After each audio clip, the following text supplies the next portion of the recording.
Good morning, Dawg Nation. I'm Brandon Adams, and this is DawgNation Daily, the daily podcast for Georgia Bulldogs fans, presented today by Breda Pest Management. I almost feel sorry for our friends that help us put the show together on a daily basis because this is technically the Wednesday of an off week. You'd like to think you're sleepy and you're just kind of getting through it, playing out the string, getting ready for next week. That's Georgia, Alabama. But no, not on today's show. We got like 97 topics. We got 115 clips.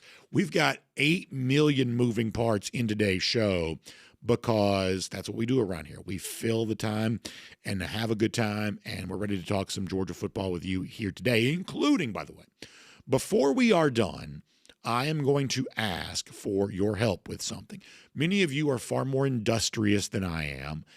Tomorrow is a little bit of a weird milestone. I'll explain why that is later on. This is completely ridiculous. I don't pretend otherwise. But nonetheless, we're going to do it, and I need your help with it. So we'll tell you more about that here coming up in a moment. In the meantime, one of Georgia's, I would say, more loudish critics here as of late has changed his tune. Some would say bent the knee after what Georgia did on the road against Tennessee on Saturday. Do you think that is fun? I'm guessing you probably do. What do you say we start with that? Plus, a lot of really good stuff from both Davin Bellamy and Mike Griffith today, too. Busy show. Glad you're with us for it. It is DawgNation Daily, the daily podcast for Georgia Bulldogs fans, presented today by Breda Pest Management, and it begins right now. Today's episode of DawgNation Daily is brought to you by Breda Pest Management. They handle bugs and critters. Presented by DawgNation.com. This is DawgNation Daily, the daily podcast for Georgia Bulldogs fans.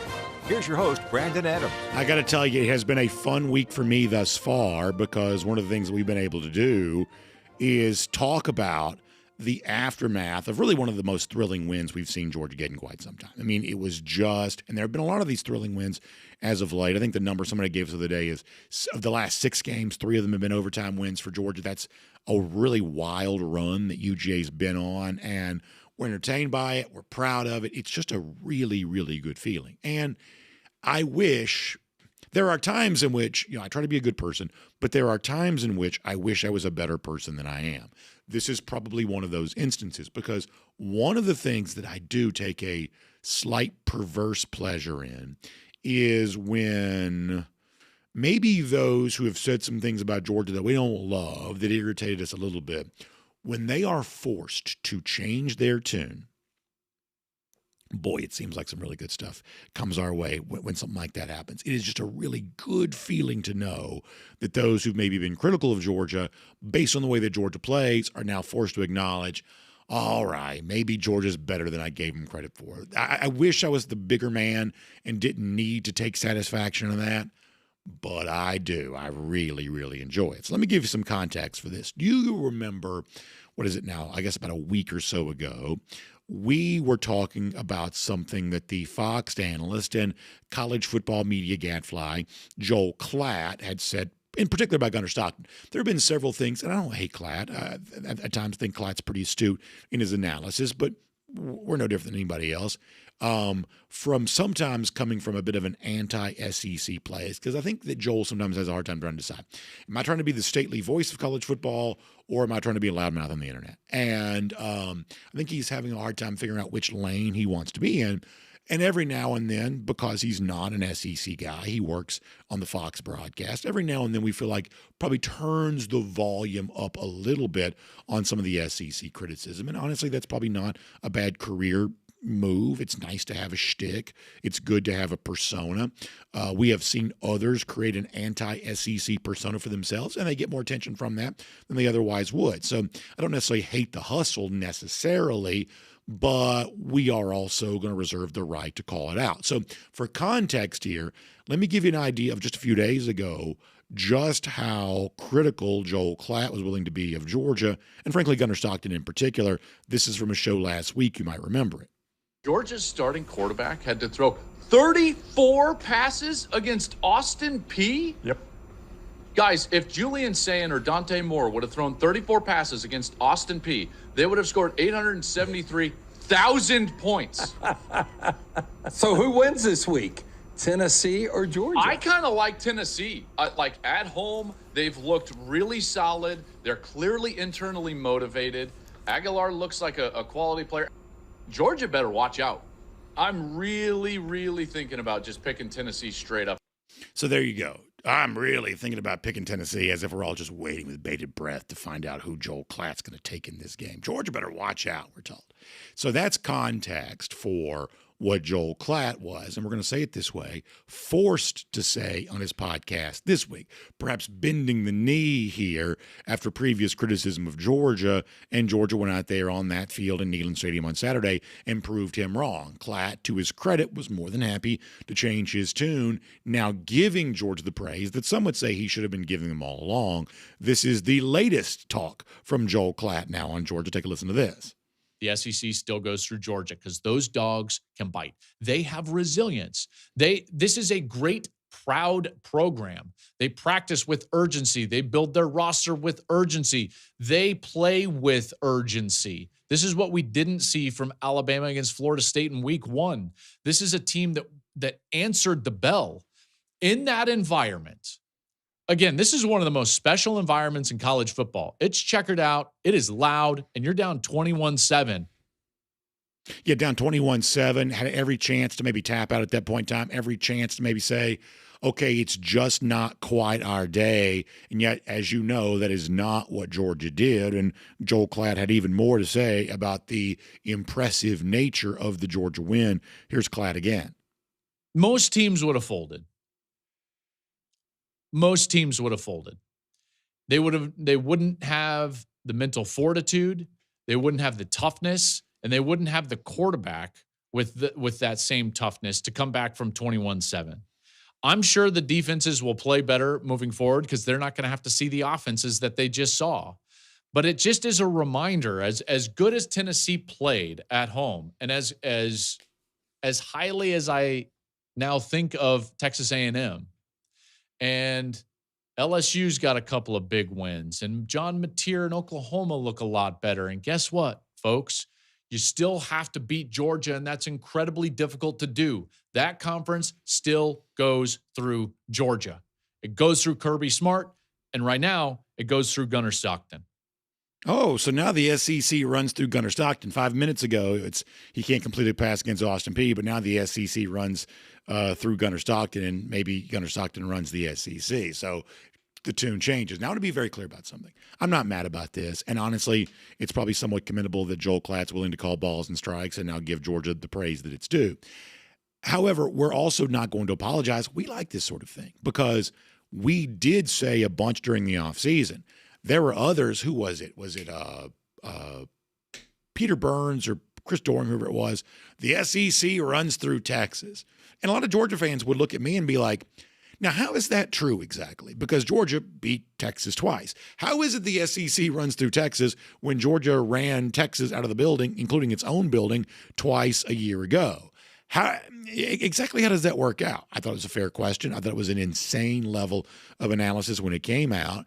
And so now that Georgia has won a big game and that the tune changes, well, honestly, it does feel nice to hear that. And you'll notice, at no point in time in the days since the win against Tennessee certainly on this show have we said, and this just proves it, Georgia's going to go out there and they're going to beat everybody once again, and they're going to win the SEC again. They're going to win a third national championship under Kirby Smart. We've said they might, but we're not making any bold predictions about anything right now because the SEC's never been deeper. College football's never been more difficult. The challenge is daunting for anyone. We just think that Georgia is a part of that challenge. And as the reigning SEC champ, who had shown no signs of going anywhere, the idea that the SEC ever went anything other than running right through Athens, meaning you got to get through Georgia if you want to win the league. We never thought anything other than that would be true. So it is, I would say, somewhat laughable that it took, 3 weeks into the season for some people to say what they should have been saying before the season began. And it's not that different from, I'll give you just two examples real quick. So when Georgia won the national title in 2021, this Georgia team has lost so much. There's no way they can bounce back after losing 5 first-round picks on defense, and are we really sure about Stetson Bennett and blah, blah, blah, blah, blah. Georgia began that year as preseason number 3. First game of the season, they beat Oregon 49-3. This is one of those results that people just forget about because it's more convenient to memory hold it. People just forget that Georgia bludgeoned Oregon that year 49-3. And then after the game, there was this, well, you know what? I guess Georgia probably is still pretty good. I know we said they lost a lot, and I know we said whatever about Stetson Bennett, but I guess if you begin the game with 7 straight touchdown drives, maybe Stetson Bennett actually might be pretty good. Maybe it's worth reconsidering Georgia. And then what? 2 years later, are we sure that Georgia's whatever? They beat Clemson 34-3. Well, maybe Georgia's still good. Maybe Georgia's still whatever. Maybe in a post-Stetson Bennett world, they can still be whatever, or whatever the language is. It just sort of feels like every year there's one of these games that causes people to say all of that naysaying and panic peddling we did about Georgia, maybe that was overstated. Like, how many years in a row are we going to do all of this? I think it's a fair question, although it is to Klatt's credit that he at least has changed his tune now that the facts have changed. Maybe more consideration of Georgia would have been wise at the onset.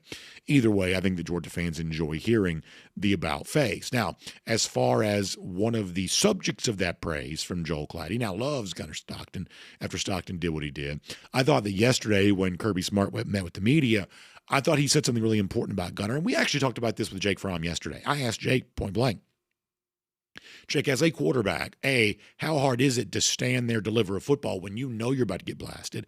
And what does that do for your teammates when you're willing to do so? Well, the second part of that, and I thought Jake gave an interesting answer to that on our show yesterday, but the second part of that is, what does it do for your teammates when you see a quarterback who just frankly plays with so much courage? What does that do for you?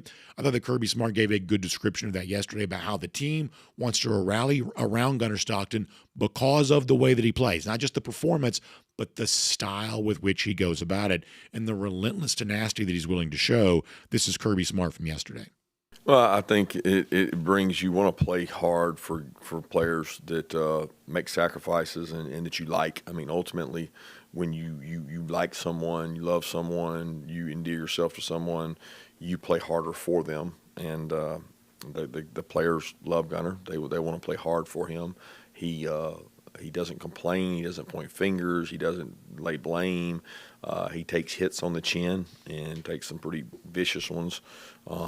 And he gets up and goes on to play the next play. And I think there's a lot of respect in that humility that the other players on offense and really the whole team have for Gunnar. Yeah, I'm telling you, I obviously don't know what it feels like to be inside the Georgia locker room. Won't pretend that I do, but I do have an intuition. I do have a sense. If you're a football player, if you're putting your life on the line every single play, and you are, by the way, then you love the fact that your quarterback is willing to do the same thing. Y'all go back and watch the highlights. We've shown you some of these.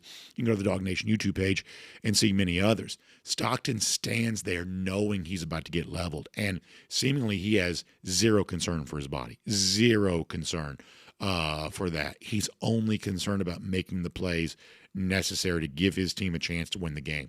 Of course, George would want to rally around all of that, and on Saturday they did. Now, let me sum all of this up, then we're going to move on and talk about something else briefly for a couple of minutes. I do realize that whatever praise Georgia's getting this week is not likely to last. At some point in time, critics will emerge again. Some of these same critics will probably change their tune once again. If honestly Georgia plays poorly, then maybe Georgia deserves that. We are not saying that the Tennessee game is proof of how the rest of the season is going to go. We've told you before. It seems likely in this current age of college football, Georgia's going to lose to somebody. They may lose twice.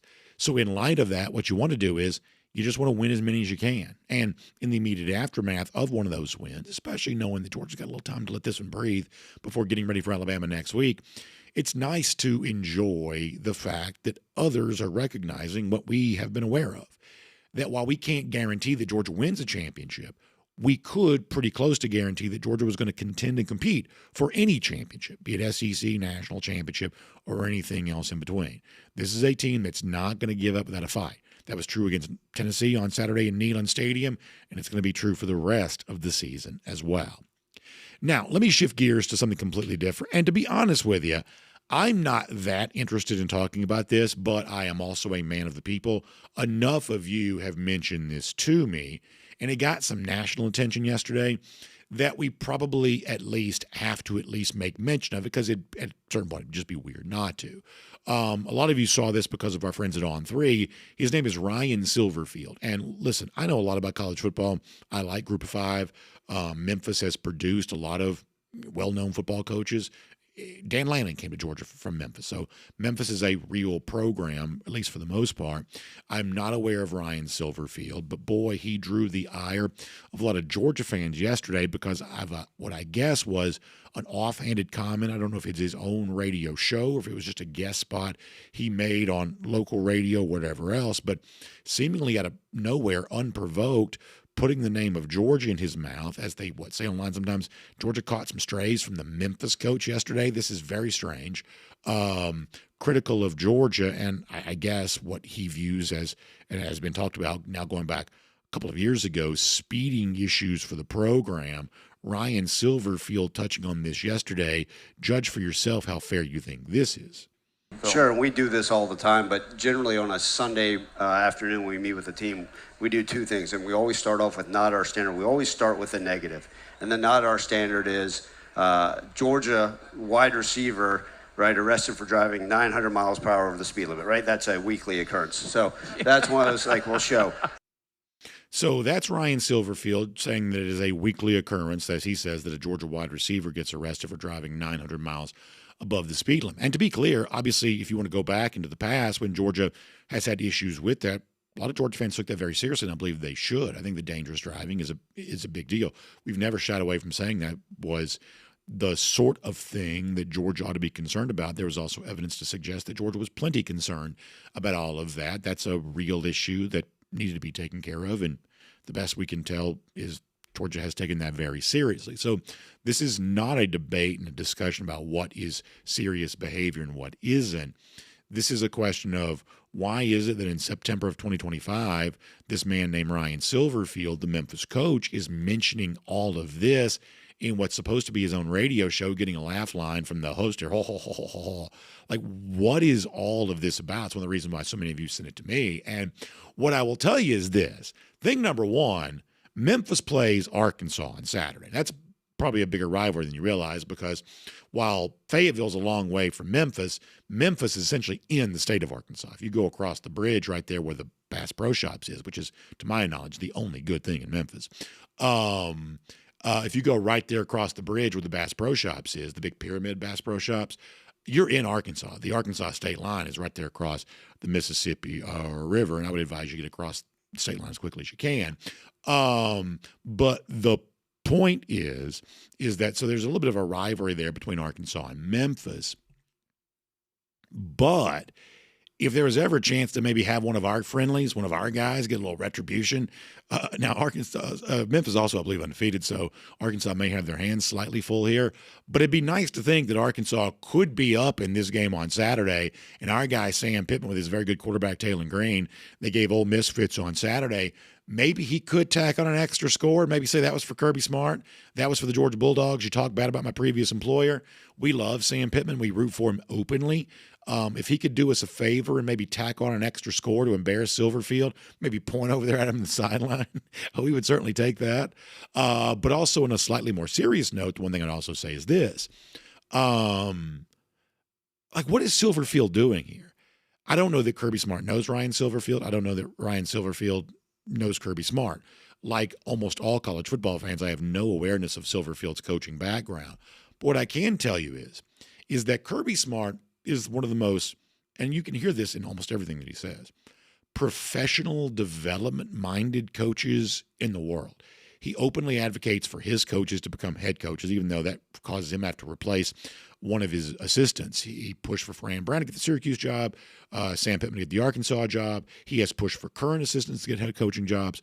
Kirby Smart understands the value of professional development. He wants to see young coaches become successful head coaches. He likes helping out with all of that. He even pushes his own players in that regard. You know, people who've been lucky enough to attend Georgia practices will tell you that oftentimes on the microphone when pushing and coaching special teams, Smart will mention the the minimum NFL salary of whatever it is, like $795,000, let's say. I'm not even sure exactly what it is, but something along those lines. And he'll just shout that out over the microphone. $795,000, basically saying if you'll work hard on special teams, you can make a living playing special teams. That's how professional development oriented Smart's brain is. He looks at football as a profession. We look at it as a pastime. Smart looks at it as a profession for coaches, for players, and all of that alike.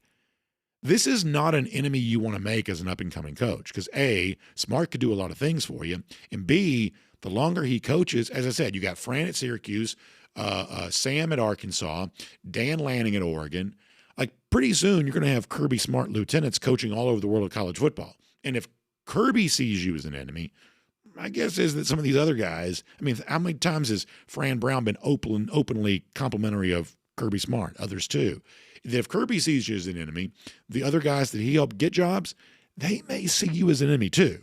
And listen, maybe it's your dream to stay at Memphis the rest of your life. You'd be the only one, but maybe that's the case, and that you just want to be at Memphis forever. And if that be the case, then you don't need Kirby's help. You don't need anybody else's help. But assuming you want to work somewhere else other than Memphis one day, boy, it'd be nice not to have an enemy being made out of the very best coach in college football. But for today, we believe that's what Ryan Silverfield has done. It seems like a huge error and a very weird thing for Georgia fans to hear in the midst of what is otherwise a very enjoyable week. My name is Brandon Adams, and this is DawgNation Daily, daily podcast for Georgia Bulldogs fans, presented today by Breda Pest Management. We are glad that you're with us, no matter how you get to us today. Live on video, it's 10 a.m. there. It's on demand on video anytime after that. We appreciate you just finding a time that the show works for you. And we hear that from so many people of, oh, BA, I do this, and I listen to the show right night before I go to bed, or, I'm working, or, people find a time that works for them, which is why we want to make this show available on as many platforms as we can. We're just really, really appreciative of all of that. And we would not be able to do what we do if not for our friends at Breda Pest Management. We love them, and we're glad for them. They've been to my house. They service my house for bugs and critters and everything else, and they can do the same thing for you. And here's the deal. One of the wisest decisions you can do is look at all of the expenses you have in your life and say, where can I save some money? Especially if saving money means not cutting corners. Because here's what I know. When it comes to the fly-by-night pest control company you might be working with, they're probably cutting corners. The quality of service they give you over time goes down. And yet the cost of service somehow seems to be going up. Well, how does that work? But it seems like oftentimes that's the way that it is. I can tell you for a fact that will not be true with Breda Pest Management because they do great work for me. I have watched their great folks come into my house, and they're going every nook and cranny and everywhere you go. Because let me tell you something, my wife, my daughter, they hate bugs. They do not want bugs in our house. And if they see one, that's all they're going to talk about for an hour is some bug they saw somewhere in the house. So I got to have Breda make sure that our home stays bug free. And frankly, when it comes to protecting my investment that I have in my home, keeping it termite free is really important too. Termites are a fact of life in Georgia. Termite protection then is essentially a requirement, especially if you want to sell your home at some point in time, which, let's face it, at some point in time you probably will. So this is what Breda Pest Management is all about. They're going to save you money. They're going to give you a high level of service. And frankly, it's just good to do business with a company like this. It's been multi-generational in business since 1975, taking care of Georgia fans, taking good care of folks in across the state of Georgia. It's BredaPest.com, B-R-E-D-A, BredaPest.com for more on that. It's B-R-E-D-A, BredaPest.com for more on that today. All right. We have got Mike Griffith coming up in a moment. We'll talk more about the aftermath of Georgia's win against Tennessee. That is coming up here. But prior to that, let's get ready to go around the doghouse. It's presented today by our friends at Georgia Farm Bureau. Now, speaking of going back and reliving good moments from the Georgia win against Tennessee, that's been a really fun thing to do.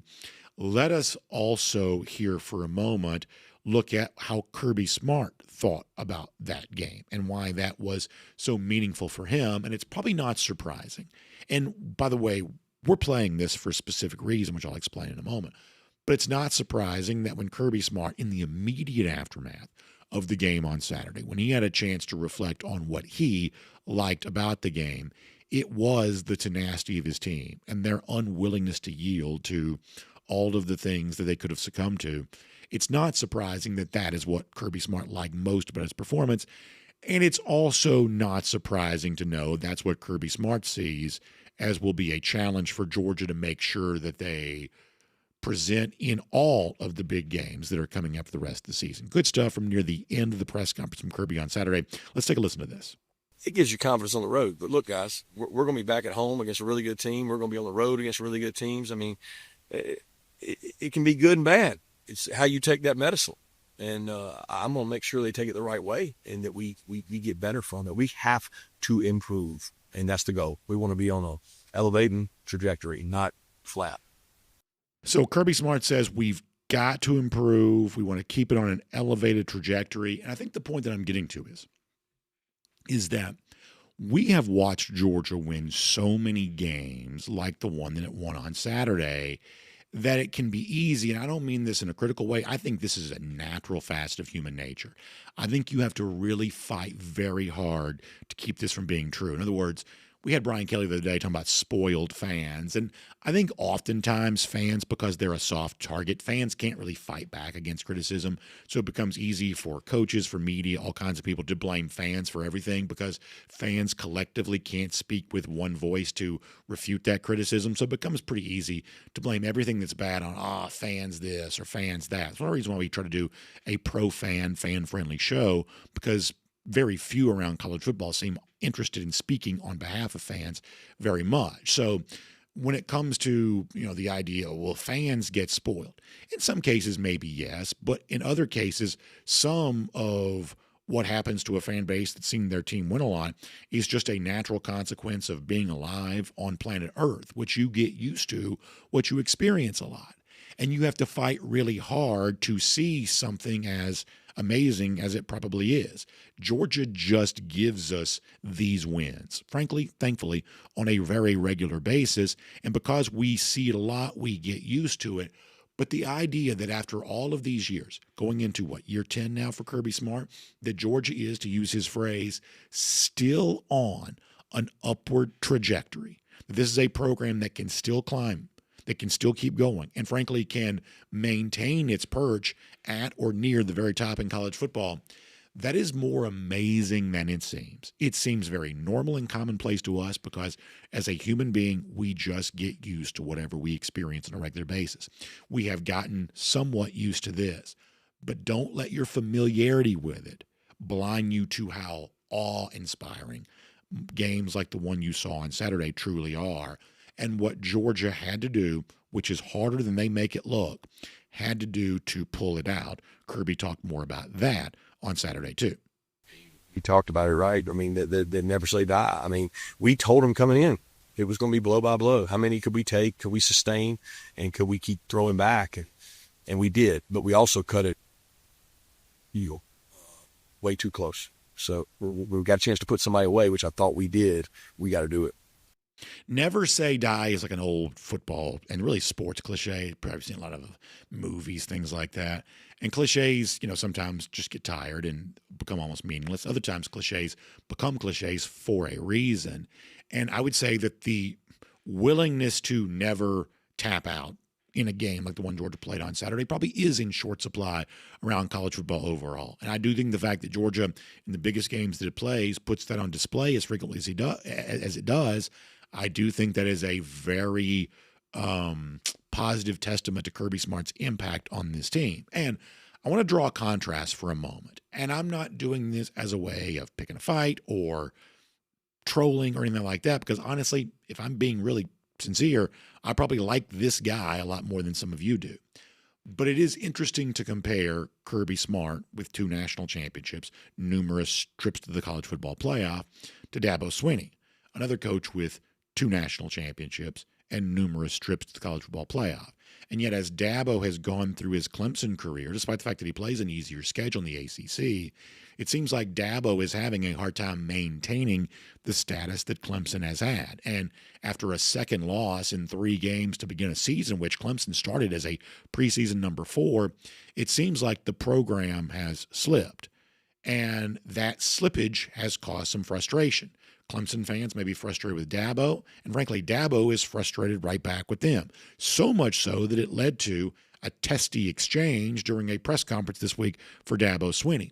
And when you hear Dabo talk, just notice that even though Kirby Smart is also getting a little longer in the tooth as the Georgia coach, the strain and the stress of a fractured relationship, you don't see any of that at Georgia. And frankly, that's probably less common than you realize. Here is Dabo's words this week as proof of what I'm talking about. If Clemson's tired of winning, they can send me on my way, but I'm going to go somewhere else and coach. I ain't going to the beach. Hell, I'm 55. I got a long way to go. Y'all going to have to deal with me for a while. I got a long way to go. I'm just getting going. I'm just now good enough to be a head coach. I'm just now figuring it out. So we'll be around a while. It is harder to maintain success than it is to achieve success. This is true in any walk of life. If you've succeeded in your career or with your family or something like that, you probably have your own stories about that. Anybody can luck box their way into some sort of success, but the people who maintain it over the course of the long haul, they know how hard it is to provide regular maintenance for that and just to keep the train on the tracks. And boy, it sounds like there's a little bit of a derailment right now at Clemson. Once again, I don't revel in saying that because I probably like Dabo more than some of y'all do. But nonetheless, that feels like a strained relationship. That feels like a relationship where both parties are seemingly getting a little tired of the other, and 2 losses in your first 3 games and the only win being closer than it should have been against Troy, that's enough to create some of that friction and some of that frustration. We understand all of that. But after Saturday, once again, year 10 now for Kirby Smart at Georgia, there's none of that. Yeah, you won 2 national championships, and yeah, you won, multiple appearances in the college football playoff, but Georgia seems like it's still going. And the fact that Georgia is still going, as motivated as ever, don't lose sight of just how amazing that actually is. And that is Around the Doghouse, presented today by our friends at Georgia Farm Bureau. Now, I love the history of the state of Georgia, something I'm very proud of. There's nowhere I'd rather be from than right here in Georgia. And I could list all kinds of things that I think makes Georgia great. Well, one of the things that I think historically has made this a great place to live and a great state that's known all over the world is the food our state produces. I'm talking about our cattlemen and our farmers and everything that has happened within our agricultural space that's put food on the plates of Georgians and, frankly, food on the plate of folks all around the world. And anything we can do to support our farmers, I think we absolutely should do. And I love companies that have operated with that mindset. And the same level of service that Georgia Farm Bureau has often provided to our agricultural community in Georgia, they can provide that for you too when it comes to your insurance needs. You have to have auto insurance, you have to have home insurance, you probably need life insurance and stuff that is related to that in the financial services space. And I would tell you, you got to trust our friends at Georgia Farm Bureau for it because they are friendly folks in Georgia just like you. We say it all the time, Georgia Farm Bureau is always the home team. And when you reach out and communicate with them, you're going to find out just how true that is. So can we show you the phone number and the website? Will give you a chance to reach out to them today, 877-404-1050. That's 877-404-1050. You can also find them online, gfbinsurance.com. That is gfbinsurance.com. When you communicate, you're going to find out it's a good person on the other side of that. Trust our friends at Georgia Farm Bureau today. They're always the home team, and man, oh man, am I proud to have them as a part of Around the Doghouse here today. All right, before we're done, the great Davin Bellamy, you'll love that. But for now, what did we learn about Georgia on Saturday? Tenacious performance, big win, one for the memory books for sure. Mike Griffith was there. Let's talk to him about that right now. DawgNation Daily, presented by Breda Pest Management. From Athens and across the SEC or wherever the recruiting trail may lead, here's a DawgNation.com insider. Mike, I have been going to Georgia games my entire life. The list of games more thrilling than the one that Georgia won on Saturday is not a long one. There have been a lot of them here recently, but boy, I don't think we should lose sight of just how it was incredibly entertaining. It seems like the entire nation was transfixed by it, and man, I'm living and dying with every play, as every Georgia fan was. What did you think about what you saw? It was amazing, to your point. One of the greatest games I've ever seen. There were like 4 games in one. Where do you start? Where do you end?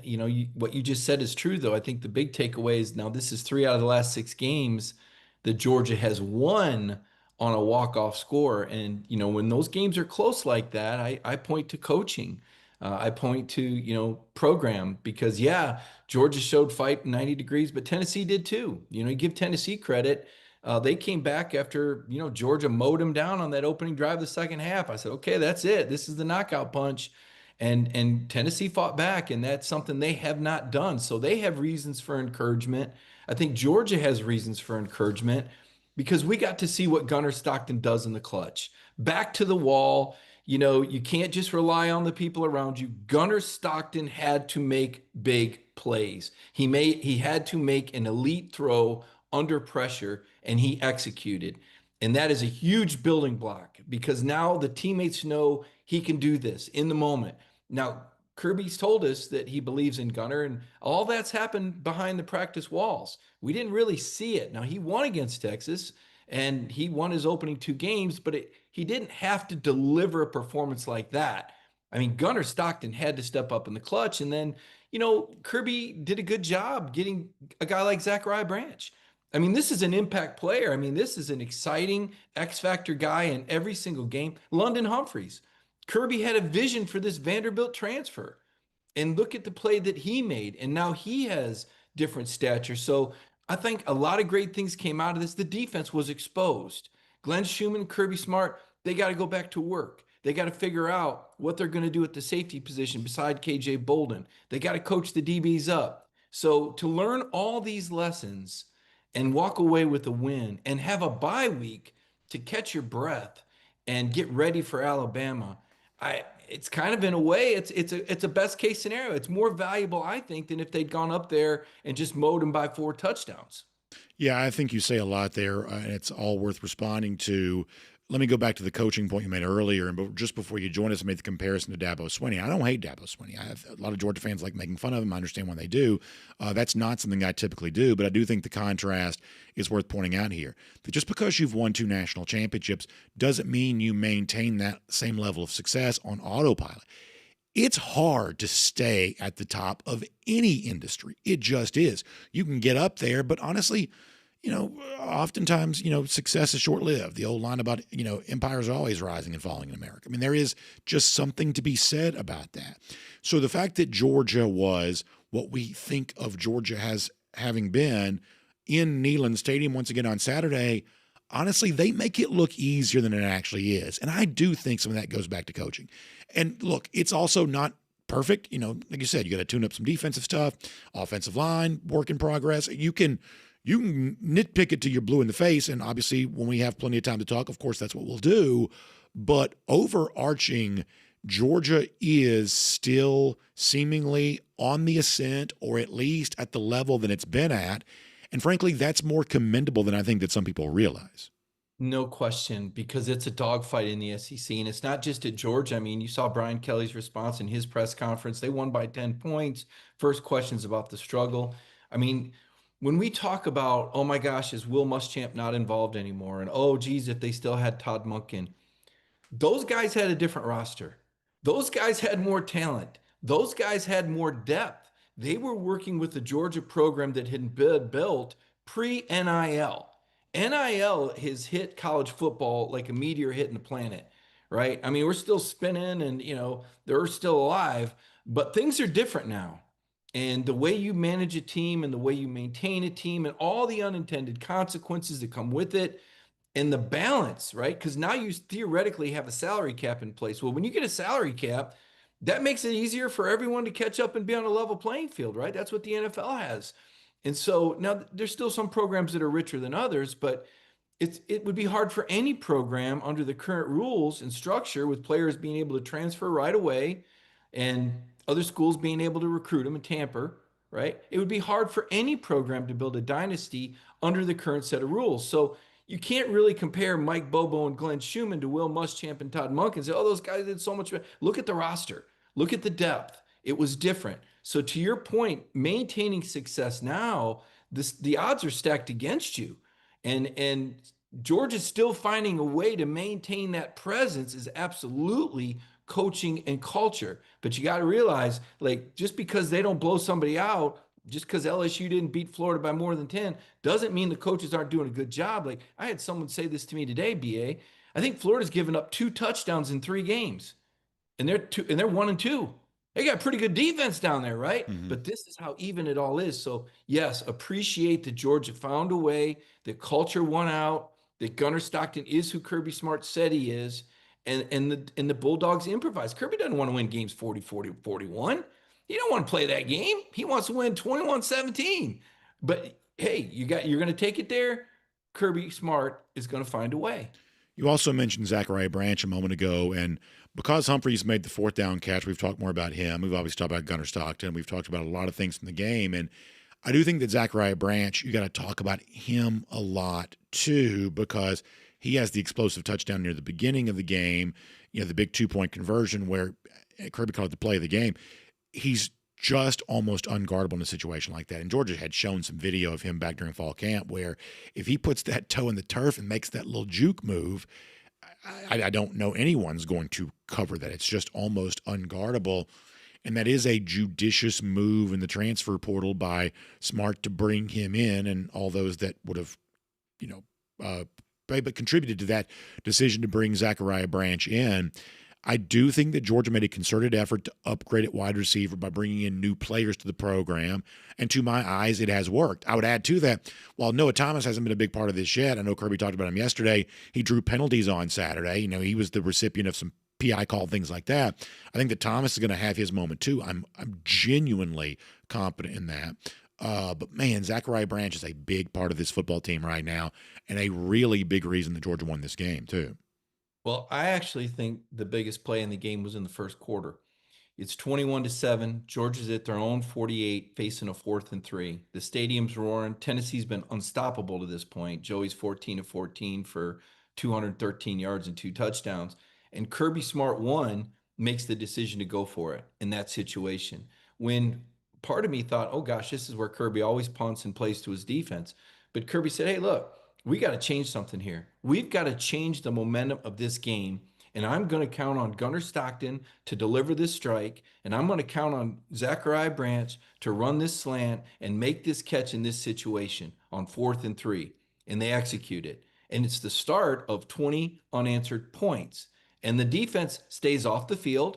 They have time to catch their breath, to go over things they're seeing on the iPads. And Tennessee, the next 5 series, the next 20 plays, Brandon, generates 57 yards. So after that amazing start by Tennessee, 21 points, the first 3 possessions, the next 5 possessions and the next 20 plays generate 57 yards. So if that first down doesn't happen, if that call's not made to go for it and executed, the momentum of the game shifts. If he misses the play, Tennessee's got the ball in the 48. You haven't stopped him yet. Your defense is back on the field. Or if you punt it, you're not getting the points and generating that momentum that Georgia needed to win that second quarter and pretty much go to halftime with the game even when you consider they were going to get the ball first. So I thought the 4th and 3 call, looking back, I thought that was the polar moment where I said, yep, that's where Georgia tipped it back and got back in this game. And look at who they counted on. Look at who they went to. That tells you everything, that Zachariah Branch and London Humphreys were the guys targeted. And one more note, Brandon, that Kirby revealed yesterday, which I found shocking. If you watch that play where Gunnar throws it up and puts it in a bucket and Humphreys catches it over his shoulder, you'd say, oh man, those guys have worked on that. That's just working together. And Kirby says, I don't think he's ever run that play in his life with Gunnar. You're saying, you got to be kidding me. They had never worked on that play together. And they run it in that moment. And a brilliant call, too, because Tennessee is guarding the sticks. And Mike Bobo says, look, they think we're throwing for the first down. We have to go over the top, just like Tennessee came out going over the top. They said, we know this is Georgia. They're going to stop us from running. They're going to squeeze us. Tennessee knew the only way out was deep. It's a gutsy call because it's a harder play to execute, but it's still great coaching to play those odds and have the confidence in your players, and kudos to the players for being able to make those plays. No, I think that's exactly right. Mike, great stuff. Look forward to reading plenty from you at DawgNation.com. Obviously a big one coming up 2 weeks from now. We'll get into the Alabama game with you next week, leading to all of that. Appreciate your coverage of Dawg Nation, and thanks for being here today. All right. Thanks, Brandon. Have a good one. You as well. Let's take a look around the rest of the league. This is SEC Through. If I'd had more time, one of the things I wanted to finish with Mike on, just don't have time. I'm trying to keep a certain pace going here. I am thrilled about what happened, and I thought Mike did a good job of cataloging the big moments from the game. I am still not sure what it all means yet, in that I don't know that any of the games on the Georgia schedule, Bama in 2 weeks, Auburn coming up, even Texas with the recent struggles of Arch, I don't know that I'm willing to classify any of those games as now easier than I thought they would be before the season began. If anything, I probably think a lot of those games maybe seem just a little bit tougher or as tough as they were. I am convinced that Georgia is maybe at least as good as I thought they could be. They may be better. But at no point in time this week or leading into next week are you going to hear me say, because of what Georgia did in Tennessee, I now know they're going to do this, that, or the other. I really don't know that at all. I'm just glad they won against Tennessee because it gives them a chance to play for more things in the future. But I would say that college football right now is as difficult to predict as it's ever been, which for the average fan I think makes it more fun. I think it makes for a really interesting season, and all we can ask for is for Georgia to be in the thick of all of that right now. They are. I think you probably like that. Now, let's get ready to go cruising around the SEC, courtesy of Royal Caribbean. Something else I really like, and that's Utopia of the Seas. Now, yesterday I talked about Star of the Seas. If you're not a frequent cruiser, let me give you a quick explanation here for a moment. So Star of the Seas is the newest in the Icon class of ship. And Star of the Seas right now is sailing on 7-night itineraries. Now, if you can take a 7-night cruise, I think you should, because it's a great way to experience the entire ship and you visit multiple ports. It's an unbelievable experience. Your mind will be blown if you've never done that before. But also, one of the things that Royal Caribbean is aware of is that for some people, they just don't have time. Like, you can't be a bigger Royal Caribbean fan than I am. And yet, the last few cruises I've taken have all been the 3 or 4 night cruises because both my kids are involved in sports. My wife's got stuff going on. She works now. There's just a lot going on, and everybody's schedule overlapping and all of that coinciding and just everything falling into place. Not always easy. So Royal Caribbean says for those who have the long weekend available to them or the 4-night available to them, and for those who that's a little easier to schedule for, let's give an amazing ship for that experience. And right now, out of Port Canaveral, the home port for me because it's the closest, the easiest to drive to, Royal Caribbean's newest Oasis-class ship, Utopia of the Seas, is now available for 3 and 4 night sailings. This is an incredibly convenient, and I mean just amazing vacation experience for those of you who either don't have time for the 7-night cruise right now, or, and I realize this is also a category. There are some people that are like, oh, I don't know, I've never taken a cruise. Let me try something first. This is a great first experience to try. And then after that, I'm quite confident you'll be booking a 7-night cruise, and then you'll be a Royal Caribbean fan for life after that, loyal to Royal, as they say. So give Jessica Slater a call, terrific travel advisor. She'll tell you all about it. 770-718-9147. That's 770-718-9147. You can also email her, jslater@dreamvacations.com. She'll get you going on a great Royal Caribbean cruise vacation. Okay, so we're going to do 2 things before we bring on our guy Davin Bellamy here in just a moment. Thing number 1 is this. The Georgia-Tennessee game, and this is not surprising, I talked to several people about this on Saturday, was likely to get gigantic ratings, and it did. How about 12.6 million on average for the game? It peaked even higher than that. Amazing ratings overall for this game on ABC there on Saturday with Fowler and Herbstreit calling it. It was just an amazing experience. And I wanted to make mention of this because it's worth mentioning, but also because I think every now and then it's important for me to do this. I don't think you can do this job without being a loudmouth. I obviously am. One of the things I try not to be is a blowhard, meaning I don't just say stuff to be saying it. And if I say something and it turns out to be really, really wrong, I need to be called out for it. If nothing else, it's good for my soul. And I will tell you that one of the things that it looks like I have been pretty wrong about in this first year plus of this arrangement, you'll remember if you're a regular listener to viewer to the show, I was very skeptical about the long-term arrangement that the SEC had with ESPN because for a million different reasons, I just don't trust ESPN. But thus far, you have to say that ESPN has been and ABC as a part of the ESPN family has been a really good partner for the SEC. Y'all, the ratings on these games on the ABC are just gigantic. They're so big. It's such big business. CBS has got to be sick to death because they used to have games like this. Now they don't. They're stuck doing Purdue or Wisconsin or whatever other snooze fest the Big Ten provides them. These games have just become huge on ABC. And frankly, in the arms race that's ongoing between the SEC and the Big Ten, it's worth noting that while Fox is a very successful broadcast network, and they've got relationship with both CBS and NBC, which has its prestige and benefit too, there's a lot of frustration that the Big Ten has with its media rights holders. Fox always wants to put the big game at noon. That's not something that ESPN and ABC is doing right now. The Big Ten fans, and I understand where they come from on this. I'm sympathetic to this complaint. They're like, why do especially Ohio State, because they get picked to do this more than anybody else, why do our big games always have to be at noon? Seems like it's a fair question. But do you also know this? That for the traditional Midwestern Big Ten team, when they play at USC, a couple of these games are being put on at night, which means that if you're a Michigan State fan, for instance, you're playing in LA in a game that's starting at 10:30, 11 o'clock local time? How crazy is that? That's the relationship the Big Ten currently has with its media partner. By comparison, and to be clear, this is the opposite of what I stated as my concern. To be clear, that is not what's currently going on around the SEC. The SEC has got a big platform with ABC, ESPN. They're putting big games on that platform, and they are getting gigantic ratings. It's amazing to see. Okay, I was going to do something on the schedule for this upcoming week. Why don't we do this? Let's talk to Davin Bellamy. We'll hit a couple of games when it's all said and done, because we love having Davin Bellamy as a part of our show, the great former Georgia linebacker. So we'll make that cruise around the SEC, courtesy of Royal Caribbean. We'll get ready to speak to Davin Bellamy here right now. Davin, you've played in incredibly tough environments. You've been a hero for Georgia in big stadiums and tough environments. When you see Georgia do what it did on Saturday, going into Neyland Stadium, and it was not like y'all in 2017. 2017, right. They checkerboard the place, and y'all shut the crowd up. You sent them all home. That's not what this was. I guess Tennessee is going to hang the moral victory banner to say, hey, at least we kept it close and kept our fans in the stadium the entire time. This was a different kind of game than previous Georgia-Tennessee games have been, but Georgia still found a way to win it. As someone who knows how hard it is to win on the road, what do you think about Georgia when you see that?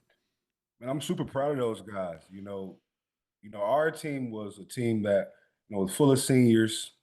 I was a fifth year, had a lot of, four-year guys. So we had seen it all. Our nerves was pretty, still no matter, where we went. This team is a fairly young team, and this is a lot of times these guys' first time playing in an environment like this. And you could tell very early by how fast Tennessee jumped out. But I'm just super proud of these guys because they fought back. They never looked at the scoreboard. And this team just reminds me of just the culture that Coach Smart has, just put in place. I remember, during the national championship at halftime, we're running in the locker room and we're so excited, thinking we already had Bama beat, just because being a player that was on the field, at that time, I could feel us taking away their confidence physically, mentally, and spiritually. But Coach Smart said something that I always look back, even years later. He never looked happy. He was actually mad that we were excited at halftime, because he said that team across the field is not looking at the scoreboard. I'm telling you right now, I've been with that program and that coach for a long time. That team is not looking at the scoreboard. They're going to keep fighting. And we let that go in one ear and out the other, because we kind of never been in this situation before, and we were so excited. I say all that to say, I think that DNA is here now, at Georgia. There was at one point watching that game where I was nervous that this game was going to, get out of hand, or it was going to be, a blowout. Once you've had the success that Georgia has had over these last, couple of years, you know how to win football games. So it's a 4-quarter game, and to never look at the scoreboard. And when those guys settled in and we got back to Georgia football, because like me and you mentioned, we're going to have to be the most physical team, because you cannot outscore them or air raid them. And once we got back to our brand of football, man. You know, it was a beautiful thing to see. No, it is. I thought you had a great video clip on this game the other day, and people should check you out on social media to see more of this sort of thing. But you kind of made the comparison, and this is I don't love superheroes, but I've always loved Batman for whatever reason. Batman's just my guy. Like I said, I don't care anything about any other superhero. I've always liked Batman for whatever reason. But you talked about how Gunnar Stockton has kind of morphed from Bruce Wayne into Batman, which I thought was a great line. As I said, as somebody who likes Batman, I like that. Tell me more about, as a player yourself, when your quarterback takes big shots. I'm talking about both throwing the shot and also taking the big blow of getting, hit on, taking shots that way too. When you see Gunnar do what he did on Saturday, what does that do for the rest of his teammates and their belief in him? It just gets you going. And when your quarterback just gets in that mode, where they have to go save the day. And, they're not just taking what the defense, gives them. They're just putting the team on their back and just balling. It makes all the other guys go because, you got, Batman. For Saturday, he's Batman. He's playing better than the other, quarterback. So as the defense is just, let's get this guy back the ball and he's going to save us. I mean, there have been plenty of times, the first one I can think of is Jacob, Eason throwing it 50 plus times against Mizzou.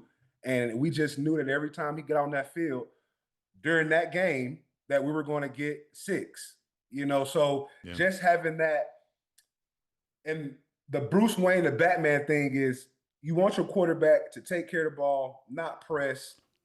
In that moment, he's Bruce Wayne. But sometimes you got to go and put on the cape. And that's just, what he did, in that second half, just having nerves of steel, taking hits, staying in the pocket, not really worried about his well-being, physically, just leaving his body, on the line. It's very, encouraging to see, man. And I have nothing else to say, about, Gunnar. He's proven to me, and I think to this fan base, once you go into an environment like that, 106,000, in my opinion, it's the second toughest place I ever played in behind, Auburn. And to do that with only like your 4th start was just a beautiful thing to see. And we've been seeing really all year, week 1, we complain about him being the leading rusher. Well, he put the team on his back then. And we've been seeing this not through the air, but his personality is when it's time to go get the job done, put all of it on me. And I just think that's so, encouraging to see, man. And he's just a baller. Shifting to the defense for a moment, I think of Tennessee as a particular kind of team. They play really fast. I think they're playing faster this year than they have even in the past under Josh Heupel. Historically, I know they do some stuff a little bit different now, but they spread you out from just pillar to post. It is an offense unlike what you typically see on a week-in, week-out basis. Georgia has completely shut it down in previous meetings, did not on Saturday. And yet, as someone who is obviously, hungry to see Georgia win as many games as it can, I don't find myself panicking about this too much. What do you think about the Georgia defense on a day in which it gave up some big passing plays, yielded more than 40 points? Chris Brazel's going to haunt us in our dreams after the game that he had 3 touchdowns, 170-something yards receiving. What do you make of the Georgia defense after all of this? I think they show, their youth. I don't really grade the first 2 quarters really tough because as you can tell, he went 14 for 14. When you're playing this Mike Leach style, even though it's Josh, he came from Mike Leach. The first 15 plays are scripted. And as you can tell, he went 14 for 14. That means he knew exactly what Georgia was going to be in and knew exactly where the ball was going to go. And those first 14 pass plays, I just think the defense was out schemed. But after those first 15 plays, when now they're completely off script, now you're just, calling the game based off, adjustments. You start to see, Joey struggle, a little bit. And then the second half, the defense was able to just pick up on what, Tennessee was doing. I'm not hitting the panic button just yet, just because, they are young. And I think some people think that just because you have 5 stars, it's a get out of jail free card for, development. no matter the stars, reps are very important. And with this team being so young and that only being their third game, I just take it with a grain of salt. The only thing I'm worried about with this defense is me talking about the same things. Mm-hmm. And that means the pass rush. Yeah. Like Greg Williams, always told me, and maybe me being a defensive end, I just look at this, a little differently, and I put deep shots on me. Greg Williams always says, we know it at least takes 4 seconds to run a 40. So if a ball is going 40 yards downfield on a deep ball, it's taking a wide receiver at least 4 seconds to run up under that.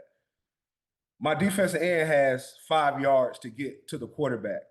So Greg Williams, he used to always say, you mean to tell me this wide receiver can run 40 yards before you can run 2 to 5 yards? And that's my defensive ends. Just when you got those deep shots, those take time to develop. And our defensive ends and our pass rush is just not affecting the quarterback. I'm not even talking about just sacks. Sacks will come through pressures, but we're just not even getting the pressures to even give the quarterback a second thought to where even if he does go to his second read, he could be hit. I just don't think teams right now are fearing our pass rush, so they're developing these deep routes. And it's putting our, cornerbacks in very tough situations. Now, our DBs are still having the same problem that they had last year, but we let them off the hook last year because they were freshmen. You got Daniel Harris, you got E-Rob, You got KJ Bowden, who's been playing great. These guys are 5-star guys. These guys are supposed to be man corners, and these guys are 6'1", 6'2". It's time to go up and start competing for the 50-50 balls. Last year, we lost a lot of 50-50 balls, but we let those guys, off the hook because of growing pains. I don't want to see that this year. So I guess it's just the two things that I'm worried about. The defense is the rush and coverage, working together.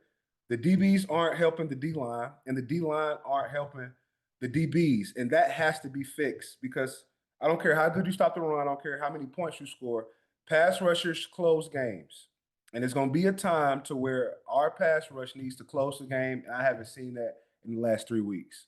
Now that the NIL era is upon us, Greg Williams, if he was trying to solve this problem, at least based on his past, he'd just be paying the bounty for sacks. Maybe we need to get some folks here to start saying, hey, we're just going to give $1,000 a sack like Greg Williams would have done. Maybe that's the solution to all of this. You're right, man. That does make you play, a little harder, man. But I'm not saying if he did or did not do that. In the U.S. Sure, we're not stipulating anything, right? Harder. Yeah, not here to stipulate or incriminate ourselves on anything. But that was certainly a story that he was once attached to, going back to his time.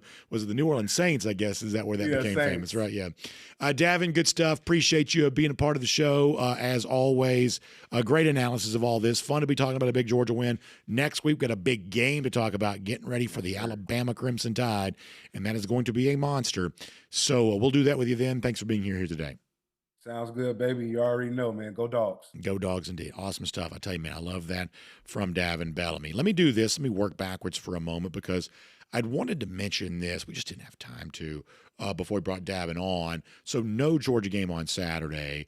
Let's talk about a couple of the big games of note not involving Georgia.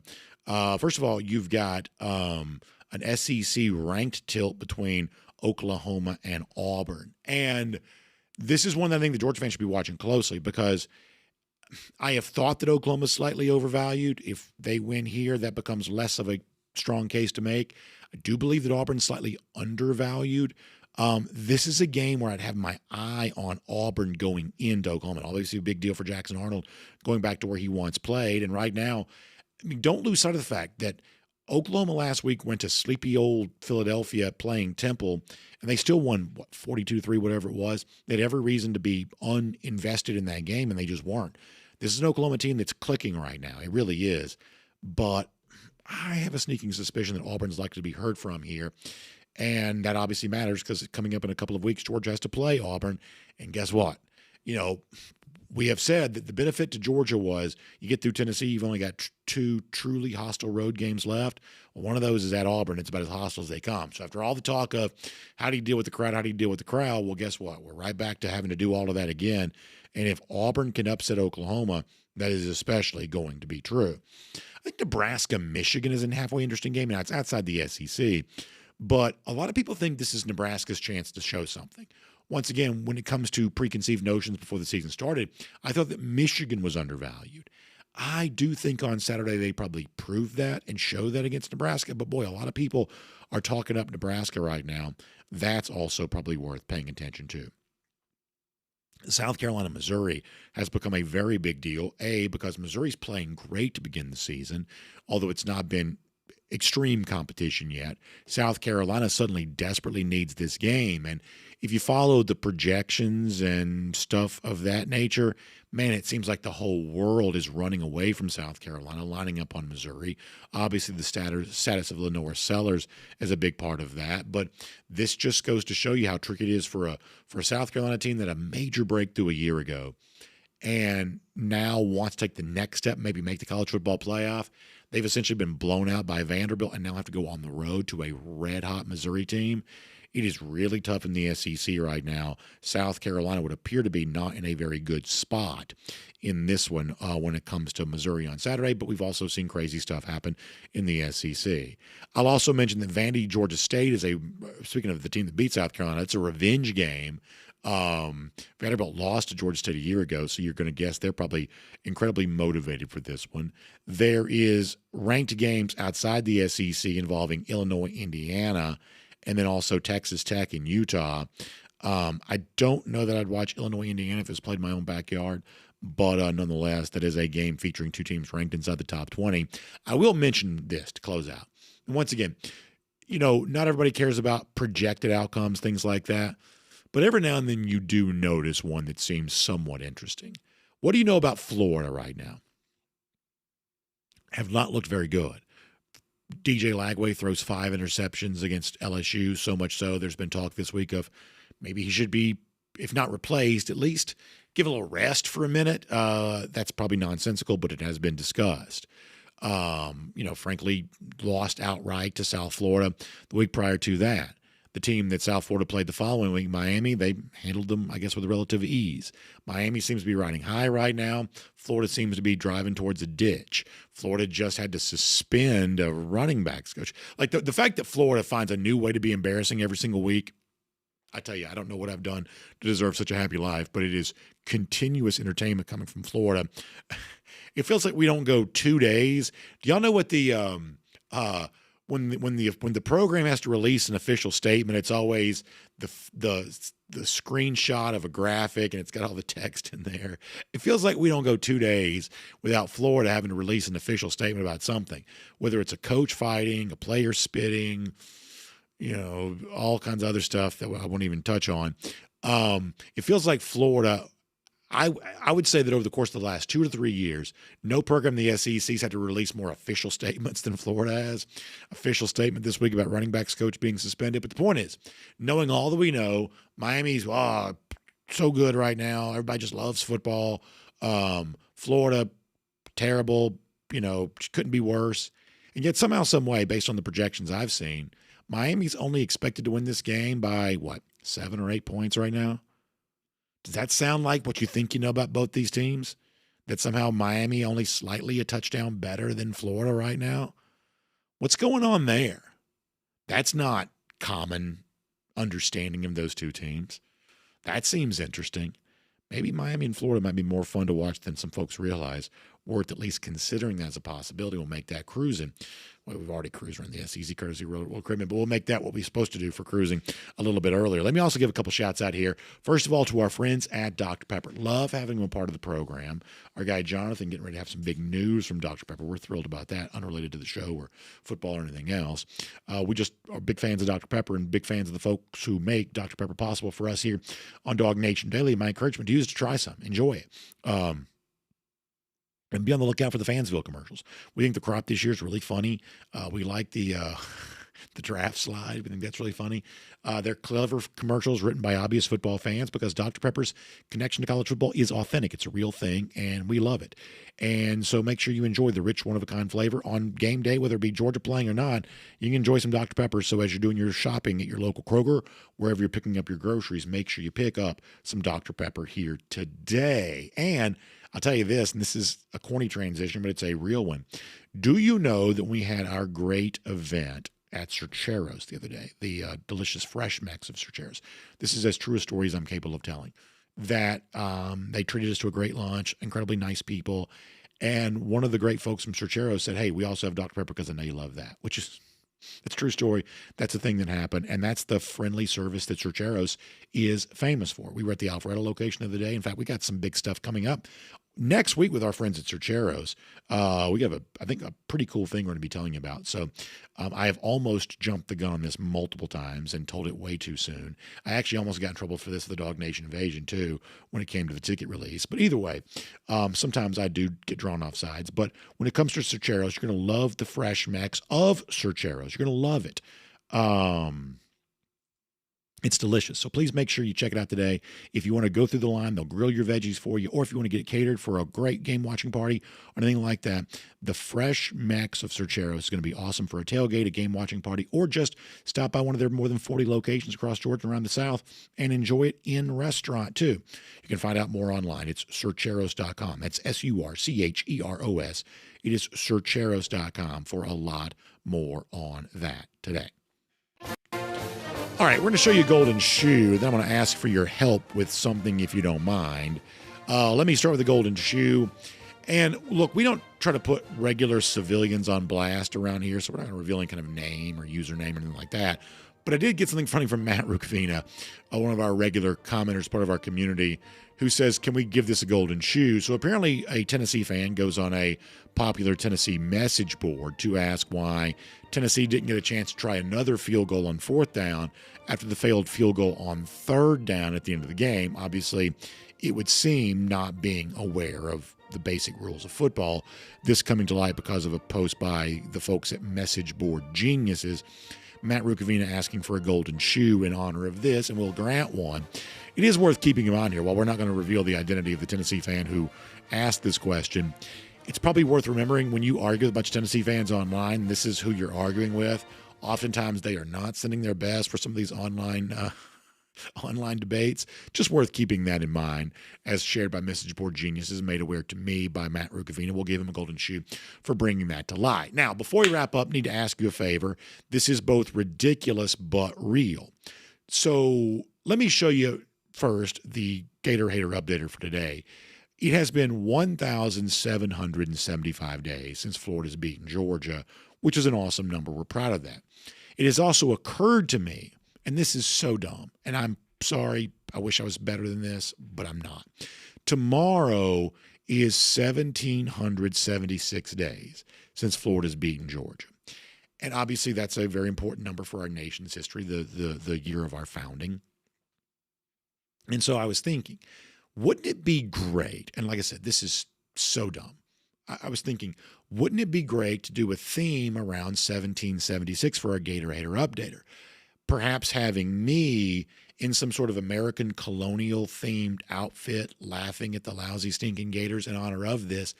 But I've discovered that while I have played around with AI a little bit, and some of the folks who helped us out with this, I think that I am, for whatever reason, not quite as good at prompts, AI-wise, some of you are, because I can't quite get what I need. If you're watching on video, I'll show some of this. So that's kind of the idea of this, crossing the Delaware. I think the DawgNation flag in the background, that's awesome. I would hang that in my living room. I don't care what my wife says. Like if you ever watched The Sopranos,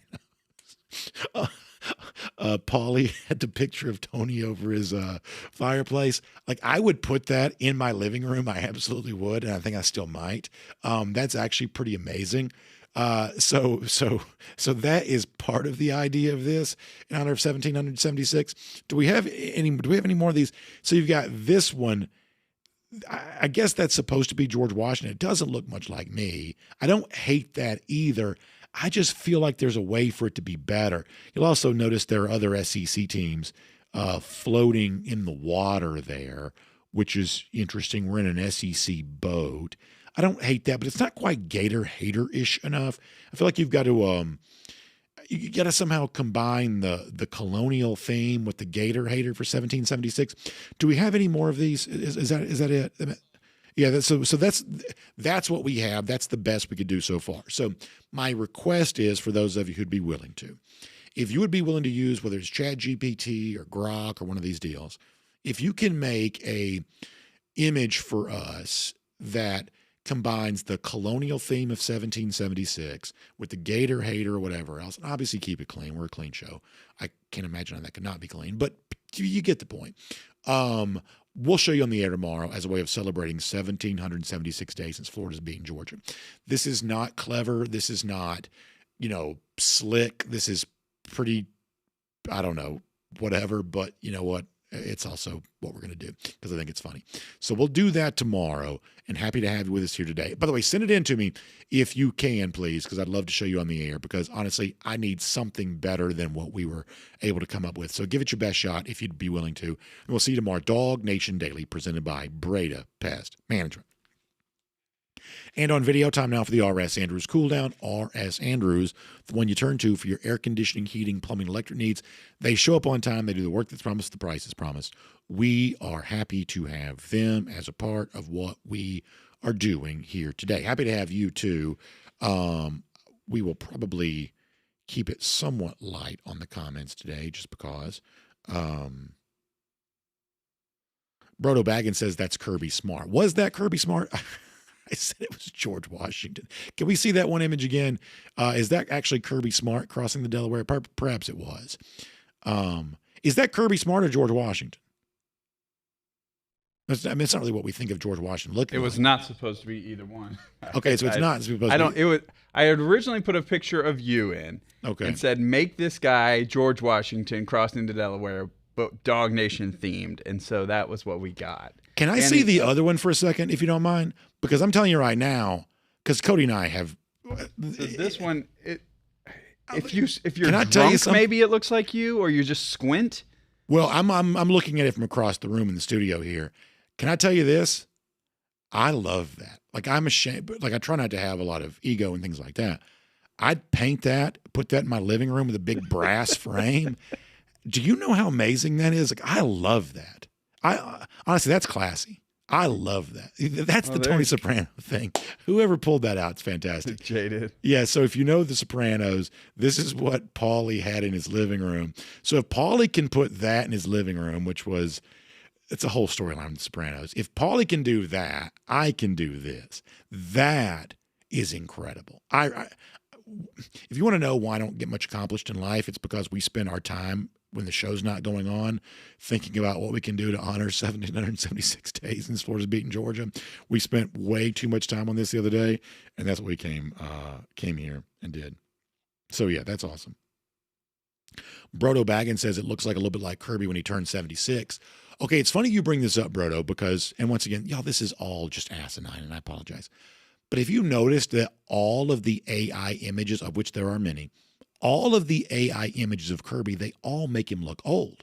I think that Kirby is not an old-looking man, but for whatever reason, if you go to see all the Facebook slop where it's all these, Kirby Smart finds the homeless child and feeds it and stuff like that. There's all these. I mean, if you go to Facebook, there is like 9,000 fake stories a day.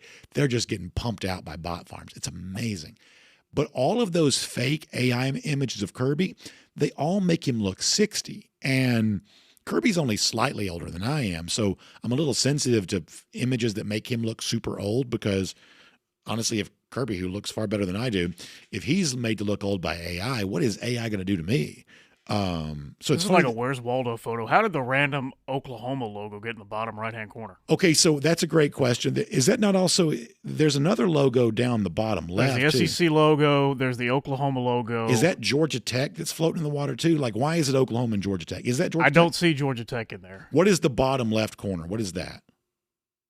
There's something like on the bottom left that's like a red circle. Is that not a logo? It is not a logo. Okay, then it is a great question. Then why is Oklahoma floating in the water? That is a great question. A terrific question. So Chuck Scoggins has already see some of y'all are so good at AI prompts, and I was going to try to do something AI related the other day, and I just can't for whatever reason. Like I will get it to produce something, but it's never quite what I ask for. Some of y'all are just really good at these prompts, and you have been for a long time. Some of y'all were sending us AI prompts way before that became a norm. Some of y'all are very early adapterish. I am not an early adapter in life, and frankly, there's nothing wrong being an early adapter. The economy needs early adapters, and it needs late adapters too.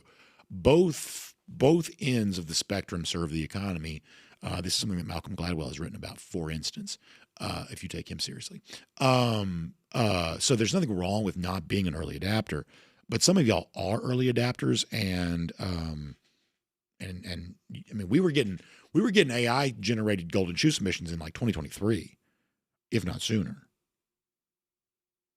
Jeremy Harbin mentioned the Memphis coach. Yeah, I honestly don't know where that came from. If I had to guess, and I have no knowledge of this, if I had to guess, a private apology will take place, and if I had to guess, it's probably already taken place.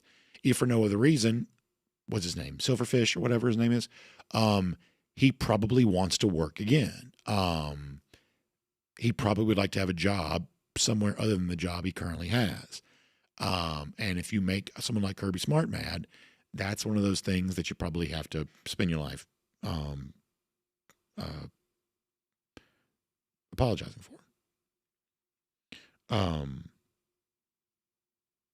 Did I say adapter? It's early adopter. Adapter. Yeah, adapter is something different. Early adopter. Yes, thank you.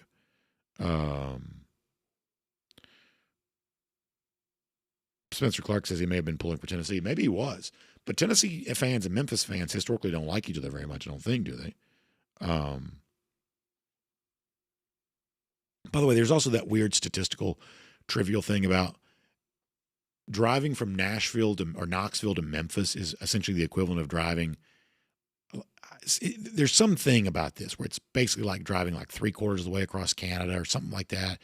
There is something about that is more amazing than our maps would have you believe that it is.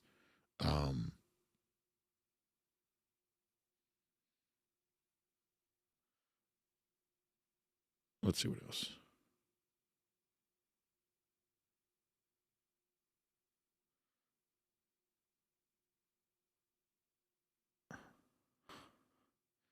I can't even tell what they're doing at DawgNation. Normally, DawgNation.com is at least somewhat on task. I can't even quite tell what they're doing over here today.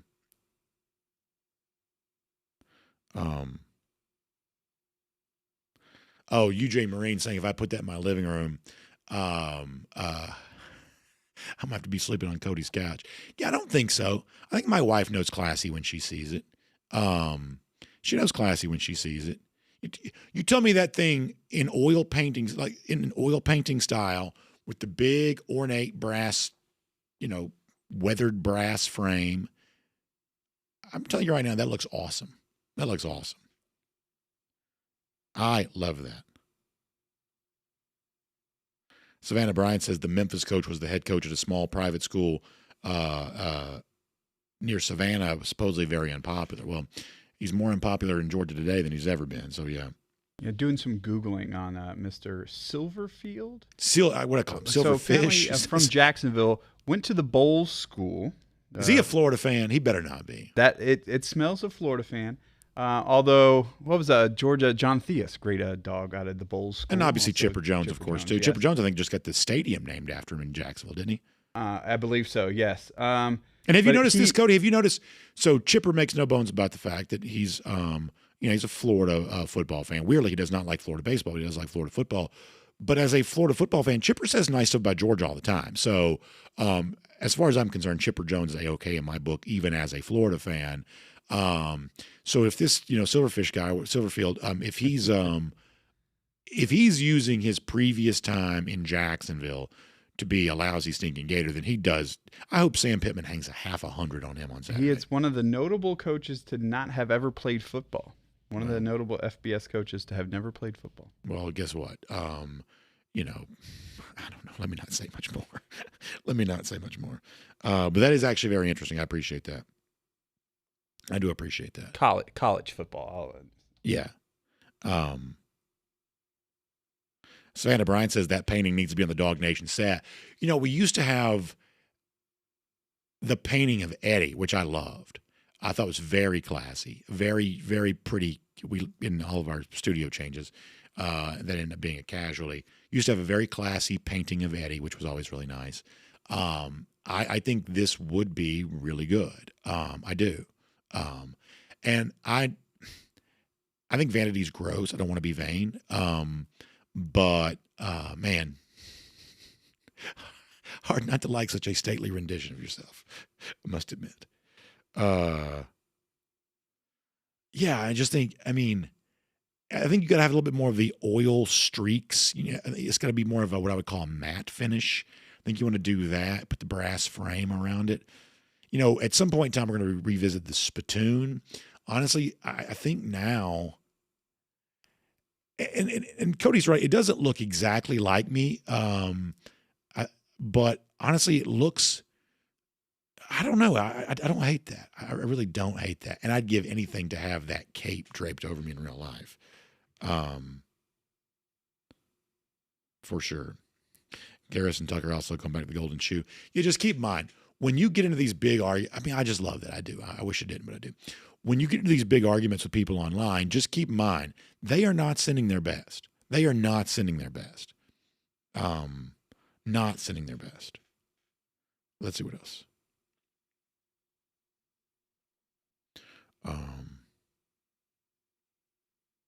Dean Ellie says that Chipper now also likes Auburn because of his kids.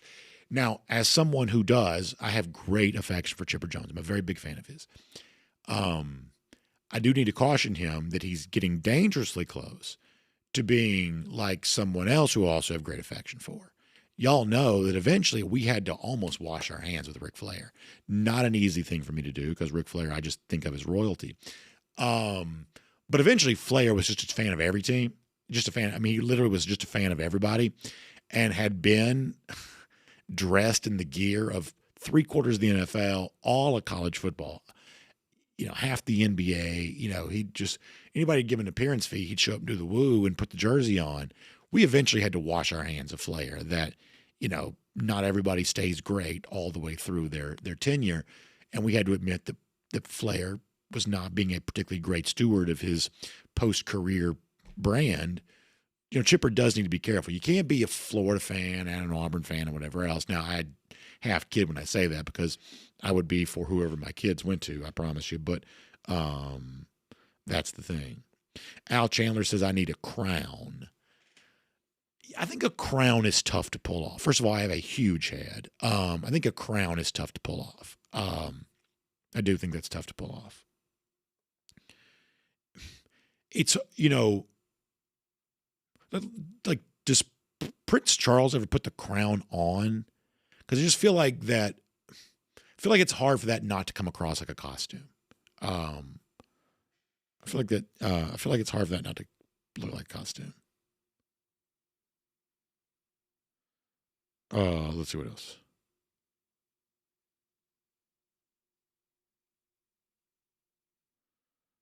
Let me go to DawgNation.com for a moment. I'm going to pull up some YouTube, for some Facebooks too.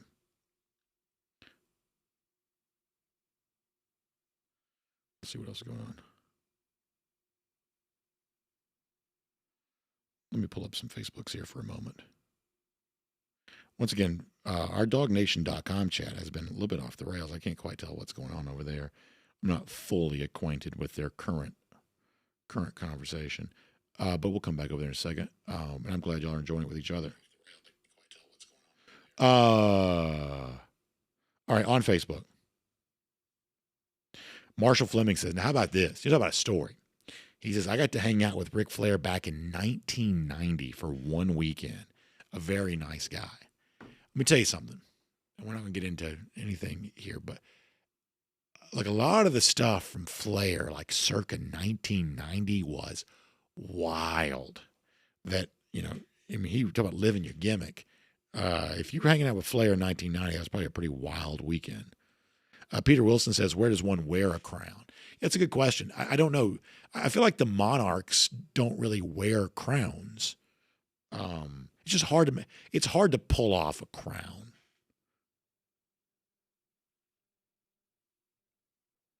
Johnny Prescott says, if there was one vote for Coach of the Year today, wouldn't it be Clark Lee? Took over a program with no tradition, terrible facilities.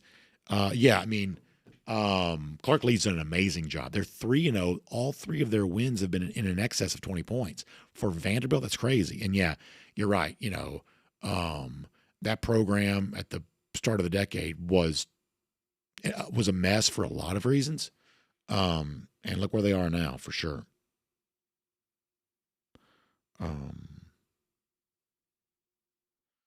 On YouTube, they're talking about blocking each other. I mean, the thing of it is, like, I do think, even for some of the non-Georgia fans of the team, a lot of the stuff back and forth is pretty good-natured. I'll say a few things about Tennessee. Some Tennessee fans said stuff back. And I know there are a lot of Tennessee fans that are just wild. They're just crazy. I do know that. Probably some Georgia fans too. But for the most part, the stuff, I would say 90% of what I get back from opposing fans is, for the most part, it's just good-natured ribbing, and I don't have a problem with that. I really don't. Matt Rugavina says if he was a king, he'd want a scepter. I do like that.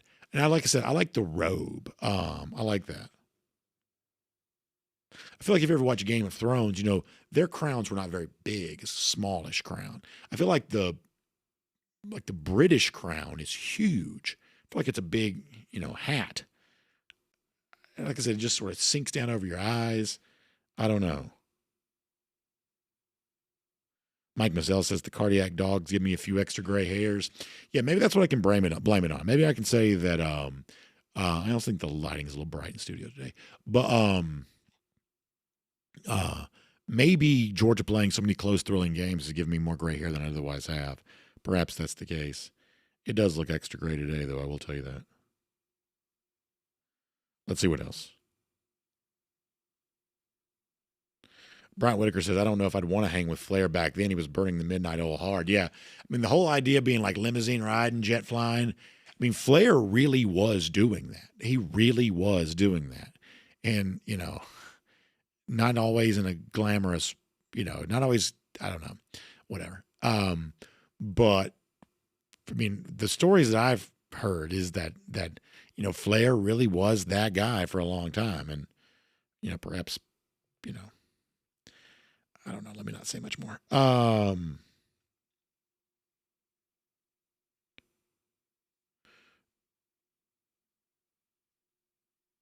Let's see what else. Spencer Clark says, I need a Georgia helmet on. Yeah, I don't know quite know if they make a helmet big enough for me. There was an event one time that we did early days of DawgNation. I need to try to find this because of our guy Rodrigo, and Rodrigo's still kicking for Georgia. I put it was like one of those felt cloth type helmet things, like basically a Halloween costume almost. I put that on and put the specs on. I was basically dressed up as Rodrigo Blankenship. I did that. I wonder if I could ever find that. Boy, that was a long time ago. That was very early, back before we did very little. That was back when we did very little video. Ken Holcomb says he noticed several Vols fans looking totally confused and upset when the game was over. Yeah, there was some of that. I don't know if they were like the message board poster. They just didn't know the rules. But it is and admittedly, I've been here before too. It is daunting when you realize, because when you're watching a football game, it's either going your way or it's not. If it's going your way, you think you're going to win. When it's not going your way, your instinct is, okay, we got to get the next one. We didn't get that one. We got to get the next one, the next play. But when it's a touchdown in overtime, there is no next play. And even if you know the rules, there is still that gut punch of, after all that, it's just over. We thought we were going to win. We were celebrating like we were going to. From a Tennessee perspective, I'm sure they thought it was destined to happen because they wanted it so bad. And now it's just over. In a weird roundabout way, and I know I'm a softie compared to some of y'all, but in a roundabout way, I almost feel sorry for him a little bit. Not enough to give him the win, but almost feel sorry for him a little bit because there is something too. It's been our day all day long, and now it's just not. That is hard, and the countenance on the faces of those Tennessee fans certainly showed that.